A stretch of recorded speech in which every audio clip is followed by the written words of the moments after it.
हाय, बहुत ही क्विकली आज हम लोग 5 स्टॉक्स देखेंगे क्योंकि आज के मार्केट में हम लोगों को जो इंस्टीट्यूशंस हैं उनका सेंटिमेंट के साथ साथ अपने प्रॉफिट को सेव करना है, अपने स्टॉप लॉस को सेव करना है, अपनी कैपिटल को सेव करना है। उसके बाद हम लोग सेफ रहेंगे। इन केस अगर हमारी प्रॉफिट ही सेव नहीं है, इन केस अगर हमारा स्टॉप लॉस ही मेंटेन नहीं है, तो फिर क्या फायदा हमारा ट्रेडिंग करने का। तो देखिए, अगर हम लोग बैंक ऑफ महाराष्ट्र को देखें तो बहुत ही अच्छा सेटअप था। इस दिन तक मुझे लग रहा था कि शायद एक दो दिन लेके ये अपना जो इनका इसका नेक्स्ट पिवट पॉइंट है 71 रुपए का, उस 71 रुपए जैसे ही पहुंचेगा एक दो दिन लेके। अभी तो ये जो उस दिन क्लोजिंग हुई थी इसकी 68 रुपए, बट मैं सोच रहा था कि शायद एक दो दिन लेगा ये इधर तक पहुंचने में। तो इसने अपना टोटल टोटल जितना भी सेटअप था वो पूरा सेटअप खराब किया, अपना जो पिवट पॉइंट था वो खराब किया। और इसने गैप अप ओपनिंग दी और 72 के आसपास खुला और प्लस ऊपर गया। और ठीक ठाक क्लोजिंग है, खराब भी नहीं है, अच्छी भी नहीं है। हाँ, बट ठीक ठाक है। तो देखा जाए तो बैंक ऑफ महाराष्ट्र में अगर इन केस आप लोगों की कोई भी ट्रेडिंग ट्रेड है या आप लोगों का इसमें कुछ भी इन्वेस्टमेंट है, तो स्टॉप लॉस मेंटेन करके 71 रुपए का फिर ट्रेड करिएगा। क्योंकि इनकेस अगर मार्केट में प्रॉफिटेबिलिटी आती है, प्रॉफिट बुकिंग आती है, तो आप लोग अपना सबसे पहले प्रॉफिट बचाइए, कैपिटल बचाइए, स्टॉप लॉस मेंटेन करिए। कल को अगर आपका कैपिटल ही माइनस में चली गई तो क्या फायदा, आपको डबल मेहनत करनी पड़ेगी वो प्रॉफिट लॉस रिकवर करने के लिए। तो प्रॉफिट को सेव करते हुए फिर ट्रेड करिए। तो अभी हमारा जो नेक्स्ट स्टॉक है वो पावर फाइनेंस कॉर्पोरेशन है। ये देखिए, बहुत ही शानदार सेटअप था इसने। इस दिन यहाँ पे अगर देखा जाए तो यहाँ पे इसने ब्रेकआउट दिया था।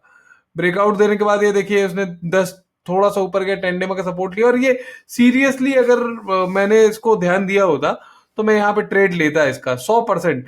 बट वही है, इसने अपना सेटअप फिर खराब किया। यहाँ पे मैं उम्मीद कर रहा था कि यहाँ तक आए 515, वो ओपनिंग ही उसने 525 के आसपास दी, कोई फायदा नहीं। बट हाँ, क्लोजिंग इसकी बहुत शानदार रही है। अगर ये 525 पे ओपन हुआ तो 554 पे इसने जो क्लोजिंग दी है ना वो बहुत ही गजब की दी है। बहुत ही पावरफुल क्लोजिंग कहेंगे हम इसे। तो इन केस अगर आपकी इसमें स्टेक है तो बहुत अच्छा है, होल्ड करिए। आई थिंक प्रॉफिट बुकिंग में इस पे ज्यादा कोई असर नहीं पड़ना चाहिए क्योंकि चार्ट में बहुत मजबूत है ये। एटीजीएल, मैंने कल वीडियो भी बनाया था इसमें। देखिए, इसमें अच्छा एक मूव आया, बट ये मूव मैंने एक्सपेक्ट नहीं किया था।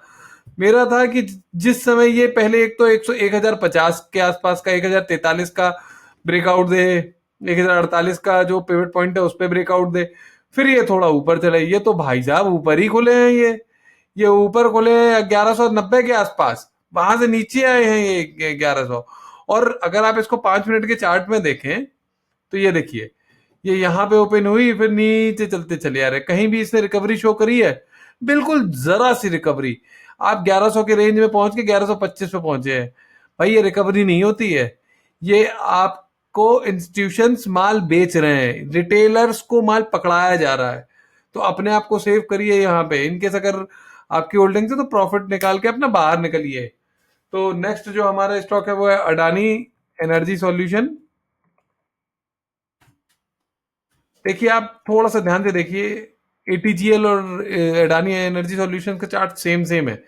इतना पोर्शन अगर आप नोटिस करेंगे तो बिल्कुल सेम सा चार्ट बना हुआ है ये देखिए, इतना पोर्शन अगर आप नोटिस करेंगे तो बहुत सेम सा चार्ट है ये। तो इसमें भी देखिए वही सिचुएशन है, अच्छा था यहाँ तक, बट वही gap up opening, pivot point खराब और नीचे की क्लोजिंग। इट मींस थोड़ा सा बस इसने ये है कि अगर 5 मिनट्स में देखें तो इसने थोड़ी सी रिकवरी शो करी है, यहाँ से यहाँ, यहाँ से यहाँ। जो ये इसका हाई लगा था 1241, तो 1247, तो 41, 14 पॉइंट का ऐसा कोई ज्यादा बड़ा गैप नहीं है। बट ठीक है, अडानी एनर्जी एनर्जी सॉल्यूशन ठीक है। बट ये जो क्लोजिंग है ना ये थोड़ा सा गड़बड़ है। थोड़ा सा कॉशियस रह के इसमें ट्रेड कीजिएगा अगर आपकी इसमें कोई भी होल्डिंग है। बाकी लॉन्ग टर्म के लिए तो देखिए, अगर बीजेपी गवर्नमेंट फुल और फुल फ्लैज आती है तो ठीक है, ये स्टॉक आपको रिटर्न देगा। नेक्स्ट है हमारा अडानी पोर्ट।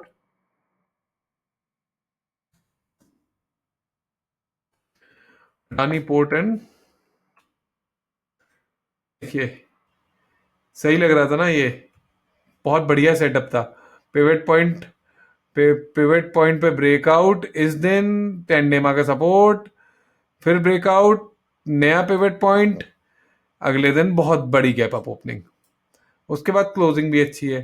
ठीक है, देखा जाए तो अडानी पोर्ट वैसे तो इनके ग्रुप का सबसे बेस्ट स्टॉक है, जैसा मैंने आपको कल बताया था, और इसने क्लोजिंग भी ठीक दी है, कंसिडर कर सकते हैं, बट कॉशियस रहिएगा। इसका जो पिवट पॉइंट है ना, वो आपका इसमें जो स्टॉप लॉस लगाइएगा 1447 के आसपास का लगाइएगा। सेकंड देखिए एक चीज, गैप अप ओपनिंग है, हो सकता है कि ये गैप फिल करने नीचे आए, और ये हो सकता है, तो थोड़ा सा ध्यान से इसमें। चलिए, thank you so much, 5 stocks हो गए हमारे। बाकी इनकेस अगर आपको लगता है कि आप लोगों की इसमें कोई भी होल्डिंग है तो प्लीज कमेंट करके मुझे बताएं। बाकी जितने भी मेरे वीडियोस हैं ये फॉर एजुकेशनल पर्पस ही हैं। आप इसमें लर्निंग कीजिए, और अपनी अगर कोई ट्रेड ले रहे हैं तो अपने फाइनेंशियल एडवाइजर से जरूर उसमें सलाह लें।